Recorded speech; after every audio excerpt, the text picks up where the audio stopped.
பவுன்சரை தூக்கி போட்டாங்க ஒரு பையனை, பெரம்பலூர் பெரியம்மாபாளையத்துலன்னு சொல்லியிருக்காங்க. பவுன்சர் தூக்கி போட்ட பையன் அந்த பையனே கிடையாது. அந்த மாதிரி சட்டை 10 சட்டை இருக்குது, உங்களுக்கு தெரியாது கிடையாது. அந்த பையன் இருந்துக்கிட்டு அது நான் கிடையாது, வெள்ளை சட்டையை பார்த்துட்டு யாரோ சொன்னதை வச்சு எங்கள் அம்மா பேட்டி கொடுத்துருக்காங்க அப்படிங்கிற மாதிரி சொல்லியிருந்தாப்புல. இப்போ யாரோட தூண்டுதல் பேர்லன்னு தெரில. இப்போ அந்த பையன் வந்து மறுபடியும் எஸ்பி ஆஃபீஸில் வந்து கம்ப்ளைண்ட் கொடுத்துருக்காப்புல. அந்த பையனையும் இந்த பையனையும் பார்த்தீங்கன்னா நிறைய உருவ வித்தியாசமே நிறையா இருக்குது. இந்த பையன் ஹைட்டாக இருக்காப்புல, அந்த ரேம்பில் ஒழுந்த பையன் வந்து ஷார்ட்டாக இருக்காப்புல. முடி வந்து பார்த்தீங்கன்னா அதிகமாக இந்த பையனுக்கு இருக்குது, கம்ப்ளைண்ட் கொடுத்த பையனுக்கு. அந்த பையனுக்கு முடி கம்மியாக இருக்குது. நான் பெரம்பலூர் மாவட்ட கழக செயலாளர் சிவகுமார் பேசுகிறேன். இப்போ ஒரு 4-5 நாளாக வந்து ஒரு நியூஸ் வந்து வைரல் ஆகிட்டே இருக்குது. தளபதி அவர்கள் வந்து அவரோட பாதுகாவலர்கள் வந்து பவுன்சரை தூக்கி போட்டாங்க ஒரு பையனை, பெரம்பலூர் பெரியம்மாபாளையத்துலன்னு சொல்லியிருக்காங்க.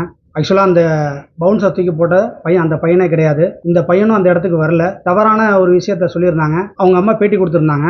அந்த பேட்டியை பார்த்துட்டு திருப்பி அந்த பையனை கான்டாக்ட் பண்ணும்பொழுது அந்த பையன் இருந்துக்கிட்டு அது நான் கிடையாது, வெள்ளை சட்டையை பார்த்துட்டு யாரோ சொன்னதை வச்சு எங்கள் அம்மா பேட்டி கொடுத்துருக்காங்க அப்படிங்கிற மாதிரி சொல்லியிருந்தாப்புல. நீ அங்கே வந்திருந்தப்போ உனக்கு ஏதாவது சேதாரமானு கேட்டிருந்தா, அப்படிலாம் எதுவும் கிடையாது, நானே கிடையாது அப்படின்னு சொல்லி அந்த பையன் சொல்லியிருந்தாப்புல. இப்போ யாரோட தூண்டுதல் பேர்லன்னு தெரில.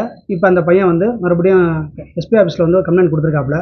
நாங்கள் இப்பயும் 100% சொல்கிறோம், அந்த பையனே கிடையாது. அந்த பையன் பவுன்சரால் தூக்கி போடவே இல்லை. இது ஒரு தவறான தகவல். ஆனால் வந்து யாரோட தூண்டுதல் பேருன்னு தெரியல. அவங்க வந்து இப்போ மனு கொடுத்து தளபதி மேலே வழக்கு பதிவு பண்ணியிருக்காங்க. அப்போ அவங்க அம்மா பேட்டி கொடுக்குறாங்க. அந்த பேட்டி முடிஞ்ச உடனே எனக்கு வருது நியூஸு.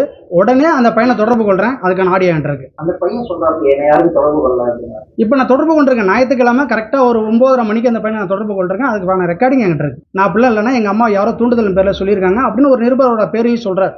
அதுக்கான ஆடியோ என்கிட்ட நான் உங்கள்கிட்ட கொடுக்குறேன்.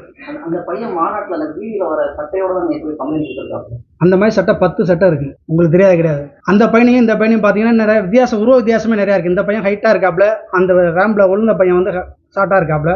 சட்டை வேறு. முடி வந்து பார்த்தீங்கன்னா அதிகமாக இந்த பையனுக்கு இருக்குது, கம்ப்ளைண்ட் கொடுத்த பையனுக்கு. அந்த பையனுக்கு முடி கம்மியாக இருக்குது.